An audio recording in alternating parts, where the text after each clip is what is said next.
Okay, so you just hit on something. If pretty much everybody that Kyle Shanahan has coached gets better at the quarterback position. I don't know what Brock Purdy's ceiling is. Well, like you said, we'll see how that looks. But they're so well run all around him that it can continue to work. What did you make of the Trey Lance trade? And was it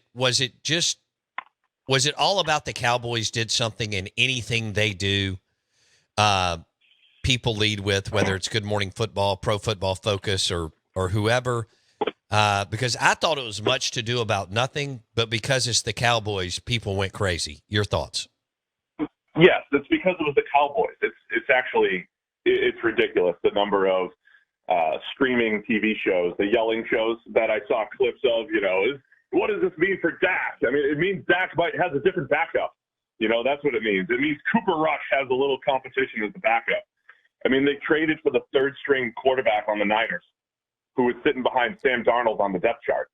It has nothing to do with Dak Prescott. It has nothing to do with the future for the Cowboys. It's just the Cowboys do have smart people working for them. They've made a few changes this offseason to their analytics department.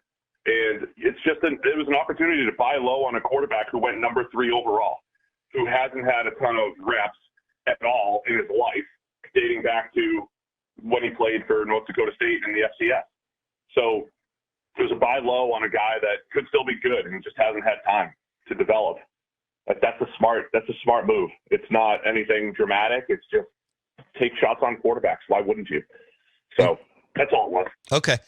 Can you expand on what you just said, that the Cowboys made some changes in their analytics department and what that could mean for them in a league where people are trying to find an edge by a fingernail? Yeah, I just know they brought in a guy named John Park, who used to be with the Colts and was really heavy in their game day staff and their scouting department, and a couple other people behind the scenes that they've hired. I'm not saying it's like the Cowboys they already have some really smart people over there. Again, behind the scenes, the analytically inclined people.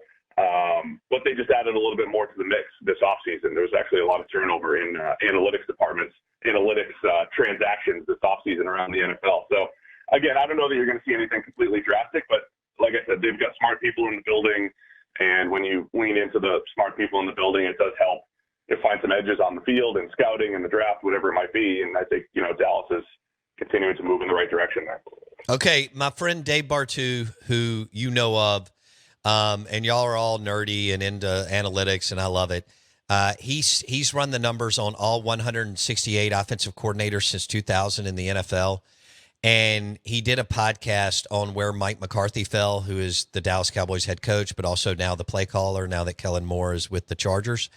And he said that McCarthy is better than people think. That over 18 seasons of calling plays for the Saints, 49ers, and Packers, that McCarthy came in at number 11 out of 168 offensive coordinators. What is your reaction to that? Yeah, I mean, I don't know the methodology, so it's tough to comment on it directly. I think Dave seems like a smart guy and would account for all this stuff. I think it's always difficult to account for the quarterback's role in just offensive coordinator analysis, right? Josh McDaniels probably looked like a really good offensive coordinator when Tom Brady was there, and then not as good when he had, Mac Jones, Cam Newton, Derek Carr. It just wasn't as good. But it's not terribly surprising. I think we live in a world where the last thing you saw is what you think is truth. And again, the last thing we saw with Mike McCarthy calling plays was Aaron Rodgers was out of sync, not working within the system, maybe didn't have enough within the system to operate, maybe too many isolation routes. Like, you can get into the X's and O's and say, here are the mistakes Mike McCarthy made. Maybe he didn't evolve his offense enough in year 18, right? Those are the last things that we saw. So that might be the perception. But for Mike McCarthy to get that many years calling plays, to get a head coaching job after being, an offensive play caller, he had to have been good. And I think he was good. He had Aaron Rodgers, win a Super Bowl and win MVPs with him calling plays. So I don't think it's crazy. No. At the same time, we just have to recognize the last thing that we saw with McCarthy that had been falling apart a little bit. So was that just him and Rodgers just at the end of their time? Were the players not as good? Did McCarthy not evolve? To me, those are the questions that I think we're going to get answered early in the season here with McCarthy calling plays. But yeah, overall, not surprised that he ranked well there because, yeah, he did have a lot of good offenses. Don't miss one moment of the Out of Bounds Show with Bo Bounds. Weekdays, 7 a.m. till 10 a.m. on ESPN 105.9. The Zone.